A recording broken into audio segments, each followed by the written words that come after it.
When is the last time that you were able to show up unfiltered, unapologetically you without feeling the need to shrink yourself in order to make other people feel comfortable?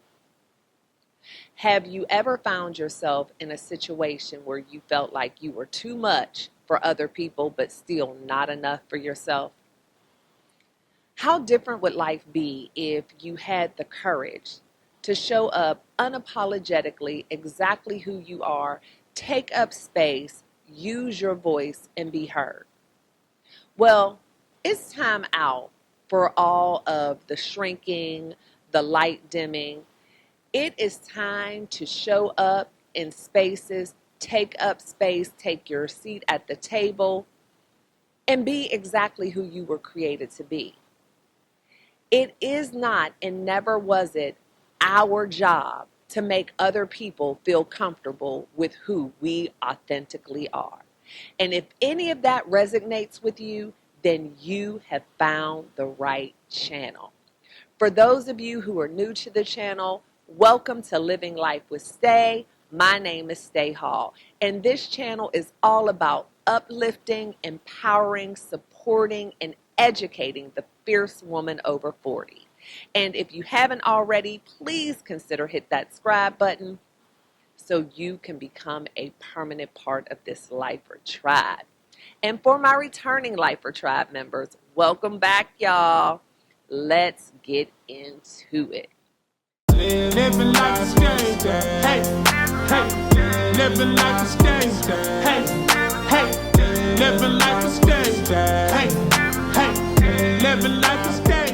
Hey. So, as women, especially Black women, we have always struggled with taking up space and being seen. We know we have something to share. We know we have something of value to offer, but society has made us feel as though we are to be seen and not heard. And for whatever reason, we have tasked ourselves with being the ones to make everyone else feel comfortable, which means a lot of times shrinking ourselves into spaces that we outgrew a long time ago, dimming our light so that other people can feel that they are getting their deserved shine, and not really stepping into who we are authentically and genuinely and walking the path that our destiny is waiting for us to step into. And so in this video, we're going to talk about some of those things and take a deep dive into why we feel that way and why we're not going to do that anymore, especially at this big age of 40 plus. We ain't got time for that. We need to be able to be comfortable in the skin that we're in and know that we have something of value that needs to be shared and someone's going to hear it. So why is there such a pressure for us to shrink? I think it's because for so long, especially as Black women, and I'm going to say that all the time because that's my journey, right? That's who I am. That's who I've always been. But we kind of got a little shell shock when it comes to speaking up because people have used manipulative words and vocabulary to make us second guess ourselves. And I guess they would kind of call that gaslighting these days. We speak up for ourselves and immediately people take that as we are angry. They use the word aggressive instead of assertive. They immediately jump to try to calm us down as soon as we say something to defend ourselves or we have a difference of opinion. And when you get that enough, it starts to kind of make you question yourself like, am I presenting as angry? Was I loud? Was I being aggressive? Because you hear it over and over again. And because so many of us don't mind doing the self-reflection and we are relatively self-aware and we do understand that sometimes we miss things and other people can bring things to your attention, you start to question yourself. And once you get that over and over again, you're kind of conditioned now to stifle yourself. And what I'm here to tell you is recognize it for what it is. It's manipulation, it's gaslighting, it's control. You have just as much right as anyone else to share your opinions, to voice your feelings and concerns, to have a difference of opinion, to be displeased with a service or a situation. You have every right to speak up on that just as anyone else does. And don't let anyone make you feel different. Don't allow the low self-esteem or lack of confidence in others make you doubt yourself. Confidence is quiet. Confidence is still. Confidence is patient. Confidence listens way more than it speaks.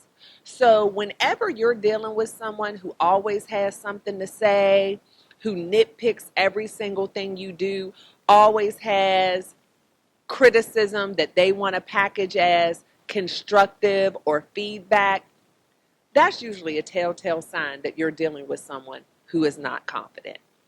Confident people don't have the desire to pick apart others. They're more into uplifting. Confident people can give you some constructive criticism and feedback, and you would never even recognize it as that.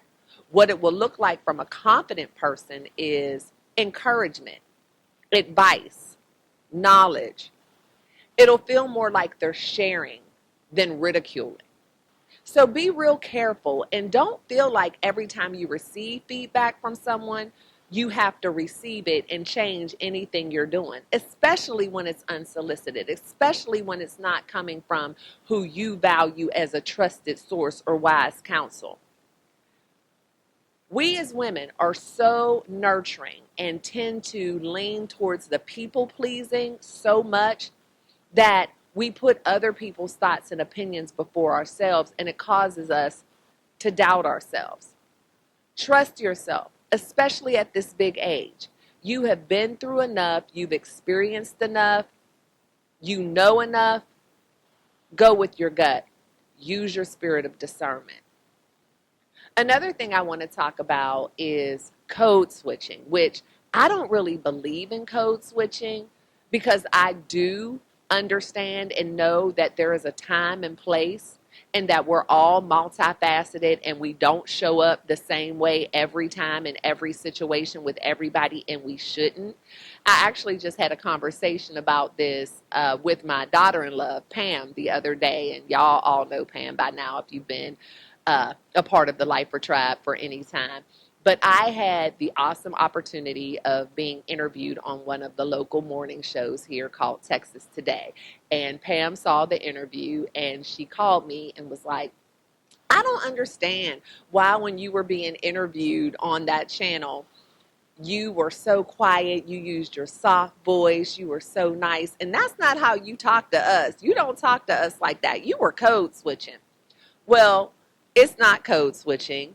In my opinion, we should know what's appropriate when and where. Like, of course, Pam, I'm not going to get on TV and talk to Cleo Green on NBC5 the same way I talk to you and my grandson and my son.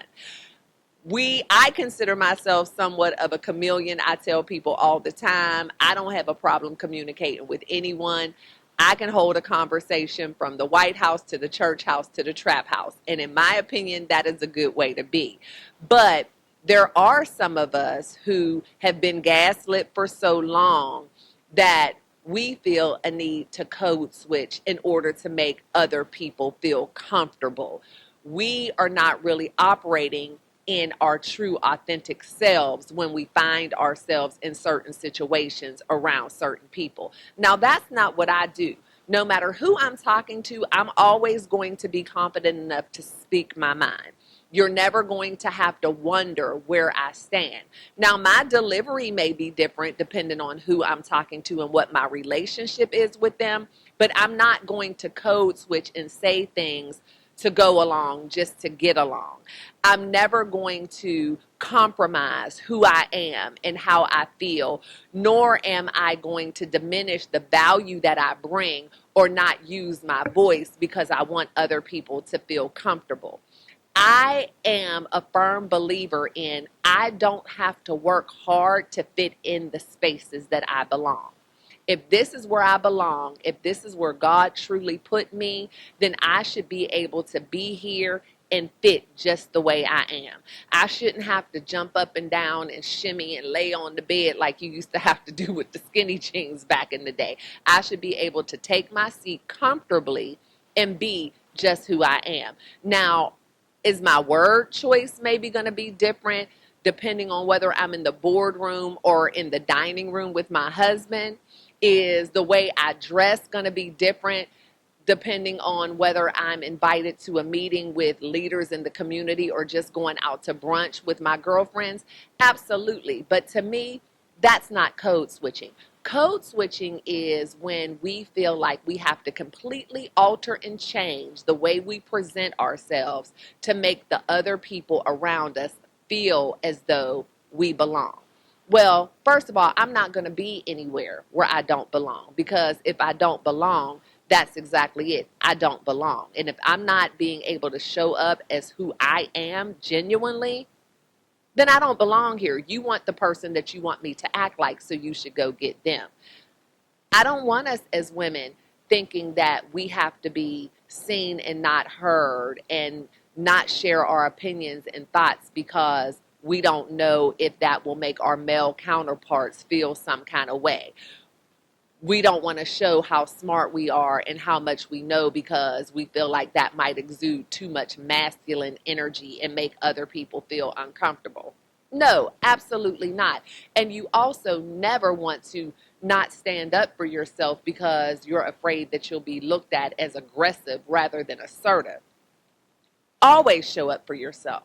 And the thing is, when you're showing up for yourself, that's not only exhibiting self-love and self-care, it's also showing love for others. Because believe it or not, there is someone always watching to see how you're going to respond. And not for negative reasons. It's because there is something in you that is lacking in them. And the way you show up is going to help them show up for themselves. We as leaders, we as women in business, we as female content creators, as mothers, as community leaders, whatever it is, we are mentoring other young women, whether we know it or not, whether we're aware of the fact that they're watching or not. They're watching. And so not only being who you are, walking in your purpose is good for you, it's good for them as well. So never be afraid to show up, and never feel that exhibiting self-love in those moments and standing up for yourself is selfish, because it's not. Somebody else is watching and someone else needs to see you do that. I cannot wait until we get to a point where these conversations are no longer needed, but what I know is it's going to take more than just me running my mouth about it. For those of you who are fierce women, 40 plus, I need you to get on board. I need you to be that example. I need you to throw caution to the wind. I need you to trust yourself. I need you to have that quiet confidence where you observe and you listen more than you talk, and you take it all in, and then you're able to teach someone else to do the same thing. I need you to walk into rooms with your head held high. I need you to not be afraid to take up space. And I need you to be there to mentor those, whether they're young or old, who don't have the courage and the boldness that you have. And if you're someone out there and this resonates with you, but you're not exactly sure how to find your confidence and what that looks like, I would love to help you on that journey. Just go to my website at staehall.com and schedule a complimentary consultation with me, and we can have that one-on-one conversation. Don't ever dim your light. Never play small. Show up for who you are and make no apologies about it. Hopefully something I've said today has resonated with one of you and has ignited a spark. Please feel free to share the video with other fierce women. And if you haven't already, please go ahead and subscribe to the channel and become a permanent part of this L.Y.F.E tribe. And y'all know the drill. I love and appreciate each and every one of you to bits and pieces. Always be kind and love one another, but don't forget to live your life. L-Y-F-E. Love yourself first explicitly. And I'll see y'all on the next one. Bye. Living like a Stae. Hey, hey. Living like a Stae. Hey, hey. Living like a Stae. Hey, hey. Living like a Stae. Hey, hey. Love yourself first, explicitly. You owe it to yourself to move with that energy. Empower your self-esteem. Self-love is king. That's the only way to win. That's how you